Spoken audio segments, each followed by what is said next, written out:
In 1842, the Vatican created the new Diocese of Toronto on the frontier of British North America. In 1844, the first Bishop of Toronto, Michael Power, purchased with his own savings some land for a Catholic cathedral. It was located on the edge of an unbroken forest, 3 miles from the center of the city at King and Front Streets.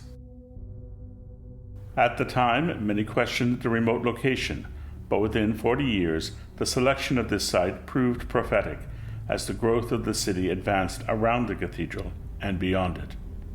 The first building on the cathedral site was the Bishop's Palace, just north of the present cathedral. It was completed in 1846. Construction on the cathedral began the following year, thanks to 3 prominent businessmen, John Elmsley, John King, and Samuel G. Lynn, who used their own family fortunes as collateral to secure a mortgage.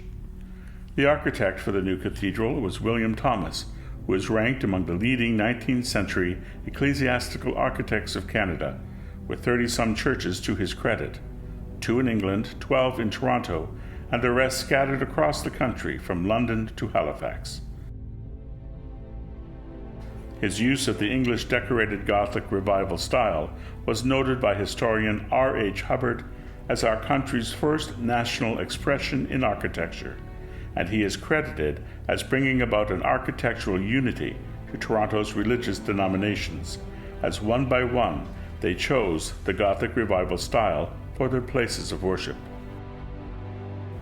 St. Michael's Cathedral in Toronto was the first church in Canada to have all the interior and exterior elements identified with the decorated Gothic Revival style. The design is rather simple in plan, utilizing a cruciform configuration.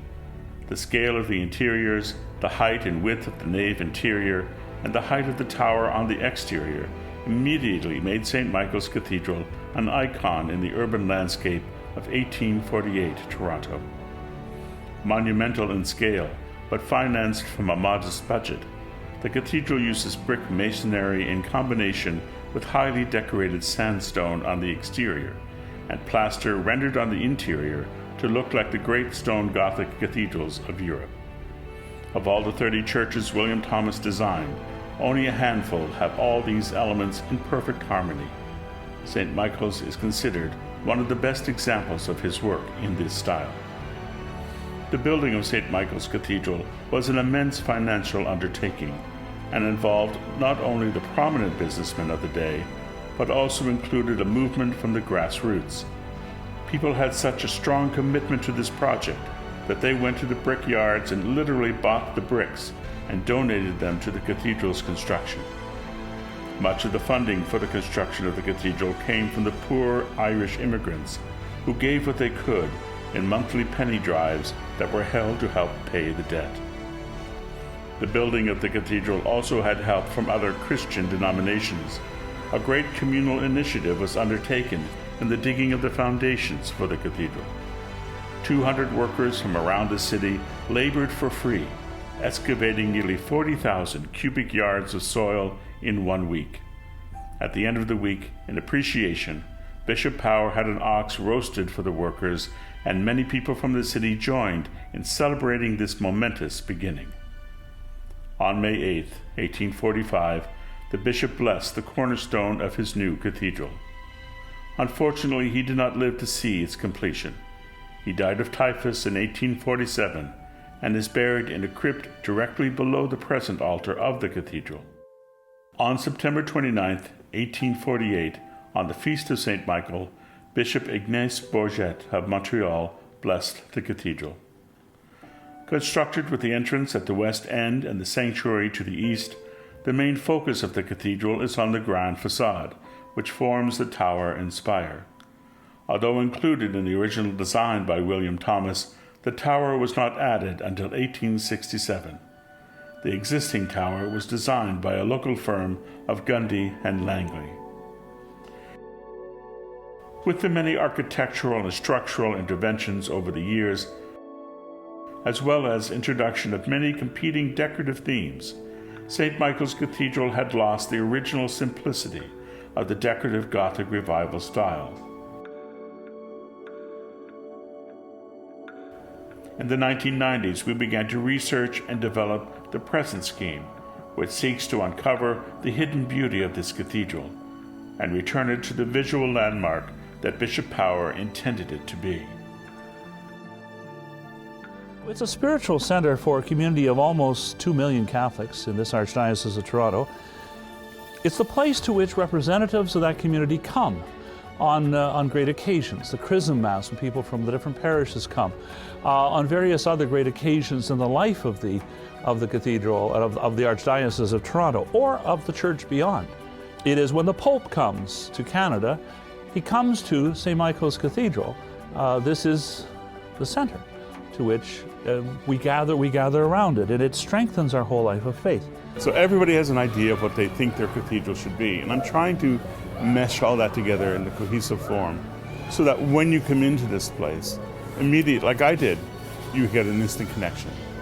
And that's really what we're shooting for, and I think that's what the Cardinal wants. We're not looking for a huge, beautifully decorated, embellished, gold leaf everywhere kind of cathedral. We're looking for a place where you come into it, you see the splendor of what God offers in your life. And then you can take that in and say, yeah, I can take this from here out into the world around me.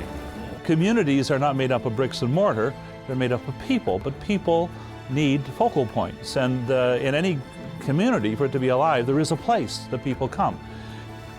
It's vital that the cathedral be a sign that points beyond itself. A lot of what we do in our life is a sign that points beyond ourselves, points to God. So this is a major center, really, in our city and in our country, really. The St. Michael's Cathedral Master Plan for Renewal consists of 8 separate and discrete scopes of work. First, the crypt chapel. Our plans include the dignification of the crypt area, which consists of building new crypts and reworking some of the existing ones for the 67 people interred there. We will excavate the present space to create a 300-seat crypt chapel with niches for future interment of ashes.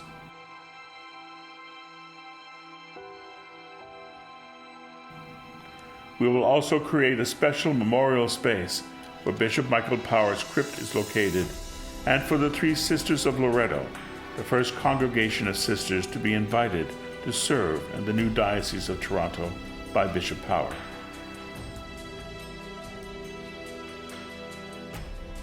This chapel will provide tour and school groups a place to celebrate Mass without disturbing our regular scheduled Masses in the cathedral.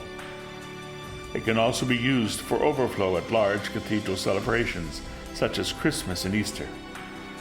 The foyer of this chapel has a tiered area where groups can be addressed, or to stage art or other exhibitions.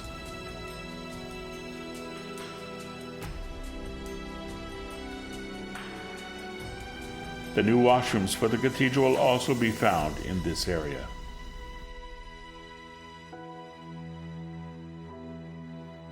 Second, the narthex.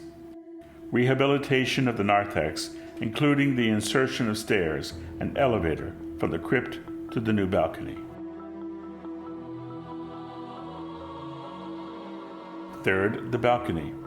The original 1880 Warren organ and the gallery were removed to make way for a new expanded balcony which seats 260 people and a new Cassavant organ. 4. The nave. New decorative paint scheme for the nave ceiling, clerestory pillars, and the walls. This redecoration scheme captures and completes the decorative theme that was begun in 1995. It is true to the English Gothic Revival philosophy of William Thomas's original design, which unfortunately, due to the death of the first Bishop Michael Power, was never properly instituted. The present work also includes new light fixtures, CCTV cameras for security and for broadcasting, new marble niches for statuary and candles. 5. Transepts. Creation of 2 new rose stained glass windows, niches for statuary and candles, emergency exit doors with bronze reliefs depicting the mysteries of the Rosary.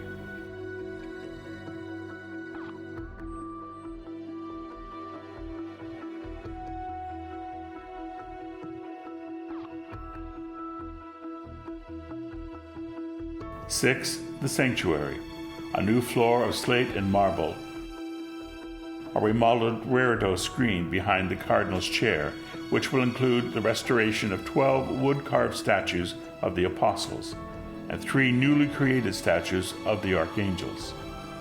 Restoration work will be done on the main chancel window, as well as the restoration of the side aisle screens with additions of new bronze statues.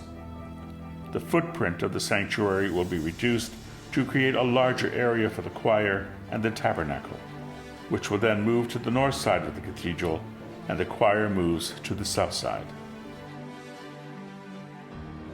7. St. John's Chapel and Atrium. Underlying all this is the improvement of the building's infrastructure and the updating of its mechanical systems, such as electrical, heating, and ventilation.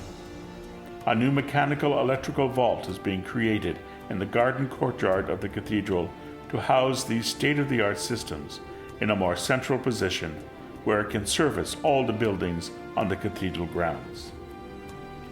Above this vault, a new atrium will be created that will provide the parish with meeting and reception space, as well as an area for up to 300 priests to vest for large celebrations in the cathedral. St. John's Chapel will be renovated to serve the needs of the parish and the Ryerson Catholic chaplaincy. 8. Exterior masonry. The exterior masonry of St. Michael's Cathedral, St. John's Chapel, and the rectory will be repaired and cleaned. Carved elements which have deteriorated over its 160-year lifespan will be repaired and, where necessary, replaced. 9 new statues will be commissioned for the front, side, and back niches of the cathedral.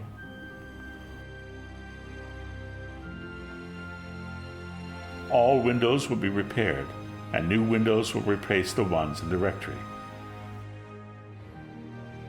We will undertake repairs to the roof of the cathedral, as well as replace the chapel roof and rectory roof. The front facade and tower work has been completed, and we are currently at work on the north, south, and east sides of the cathedral. 166 years ago, Bishop Power made a commitment to building this cathedral. He saw it as a beacon of hope and faith for the people of this city. His commitment to the people of Toronto was sealed when he gave his own life caring for the poor Irish immigrants suffering in the fever sheds along the lakeshore. St. Michael's Cathedral was built by a combination of great leadership and the sacrifice of ordinary, faithful people. It continues to open its doors to the poor in body and spirit. It brings beauty to those who have so little in their lives.